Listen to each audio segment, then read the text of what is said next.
आज जिस टॉपिक के बारे में मैं इस वीडियो में बात करने वाली हूँ वो भी एक बहुत कॉमन प्रॉब्लम है।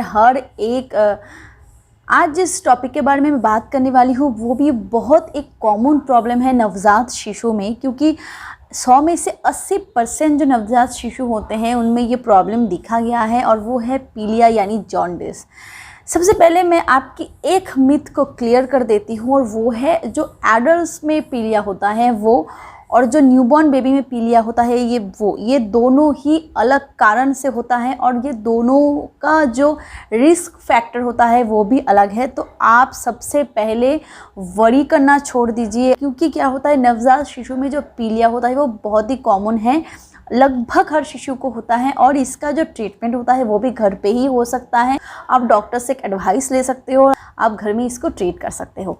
तो आइए सबसे पहले जान लेते हैं कि आखिर नवजात शिशु में जो पीलिया होता है यानी जॉन्डिस होता है ये इतना फ्रीक्वेंटली क्यों होता है और इतनी इनिशियल फेज पे क्यों होती है। पहला जो रीज़न होता है वो है बच्चे के बॉडी में बिलिरुबिन नाम का एक केमिकल होता है, जो कि रेड ब्लड जो सेल्स होता है उसको टूटने की वजह से बच्चों के बॉडी में ये प्रोड्यूस होता है, और एक्सेस प्रोड्यूस होता है। क्योंकि नवजात शिशु जब डिलीवरी होती है, स्पेशली जो नॉर्मल डिलीवरी होती है, उस केस में बच्चों के बॉडी में जो रेड ब्लड सेल्स होता है वो बहुत ही फ्रीक्वेंटली बहुत ही जल्दी टूटने लगता है, और इसी कारण बच्चों के बॉडी में बिलिरुबिन नाम का जो केमिकल होता है वो भर जाता है, और वो पीला पीला सा ही होता है, जिसके कारण बच्चे की जो बॉडी होती है वो उसमें पीलापन आ जाता है। सबसे पहला रीज़न यही है। दूसरा जो रीज़न होता है वो है लीवर। तो ये भी मैं आपको एक डाउट क्लियर कर देती हूँ, क्योंकि जो एडल्ट होता है उसमें जॉन्डिस होने का कारण होता है लीवर का ख़राब हो जाना, यानी वो डैमेज हो जाना। नवजात शिशु की जो लीवर होती है वो भी वीक होती है, डेवलपिंग फेज पे होती है, और जिसके कारण बच्चे के बॉडी में जो बिलिरुबिन नाम का केमिकल प्रोड्यूस हो रहा है उसको इतनी जल्दी और इतनी फ्रीक्वेंटली ये पास आउट नहीं कर पाती बॉडी से, स्टमक में ये नहीं भेज पाती, और इसी के कारण बच्चे के बॉडी में जॉन्डिस जो होता है वो जल्दी डेवलप कर रहा होता है। अब आइए बात करते हैं कि इसको हम कैसे इसका सिम्टम्स क्या हो सकता है।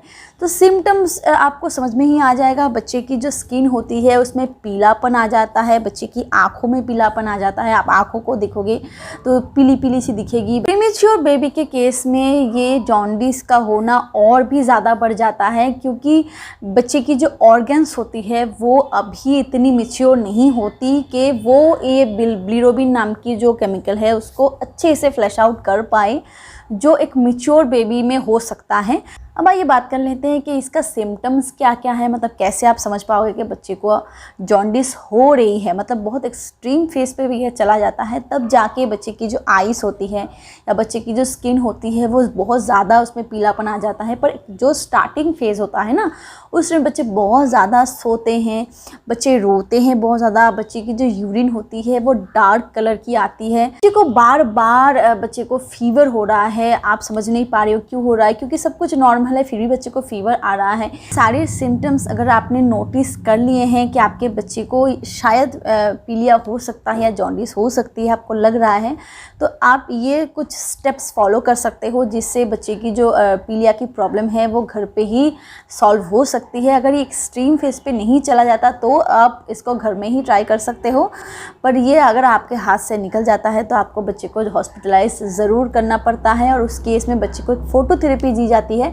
जिससे एक रे से बच्चे की जो बॉडी में भी जो बिलिरुबिन नाम की जो केमिकल पैदा हो रही है उसको धीरे धीरे कम किया जाता है और फिर डिस्चार्ज दिया जाता है। सबसे पहली जो चीज़ आपको करनी है वो है बच्चे को ब्रेस्ट फीड करवाना है। ज़्यादा से ज़्यादा बच्चे को ब्रेस्ट फीड करवाएं, ताकि बच्चे की जो ऑर्गन्स है, लीवर है, स्टमक है, ये और ज़्यादा एक्टिव हो पाए और ज़्यादा ये स्ट्रॉन्ग हो पाए, ताकि बच्चे की बॉडी से जो बिलिरुबिन नाम की जो केमिकल है उसको ये अच्छे से फ्लश आउट कर पाए।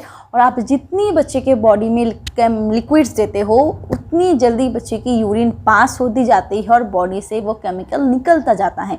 पर छोटे बच्चे को हम तो पानी नहीं दे सकते, तो लिक्विड सिर्फ और सिर्फ ब्रेस्ट मिल्क ही हो सकता है या फार्मूला मिल्क हो सकता है। पर फार्मूला मिल्क आप ज़्यादा ना दें, कोशिश कीजिए ज़्यादा से ज़्यादा ब्रेस्ट मिल्क ही देने, क्योंकि ब्रेस्ट मिल्क की जो एंटीबॉडीज़ होती है वो बहुत ही काम आता है बच्चे की बॉडी से इस केमिकल को निकालने में। ये हो गया पहला।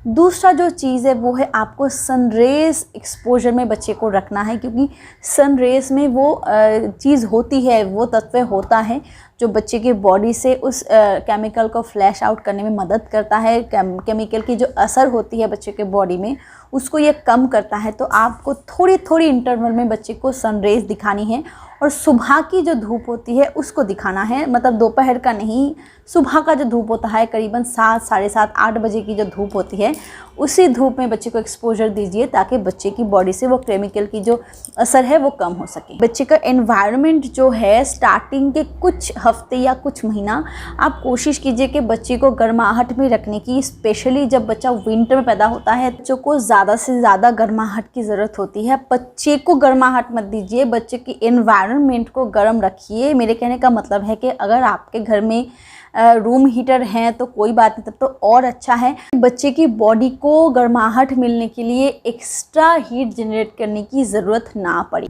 ये सारी चीज़ अगर आप करते हो तो आप खुद ही देख पाओगे कि विदिन फ्यू डेज़, मतलब 10-15 दिन 20 दिन में ही बच्चे की जो पीलिया की प्रॉब्लम है वो ख़त्म हो जाएगी और बच्चा आपका नॉर्मल हो जाएगा। आई होप ये वीडियो से आपको थोड़ी सी मदद मिली है। अगर थोड़ा सा भी लगता है कि ये वीडियो इन्फॉर्मेटिव है तो इसे एक लाइक ज़रूर कीजिएगा।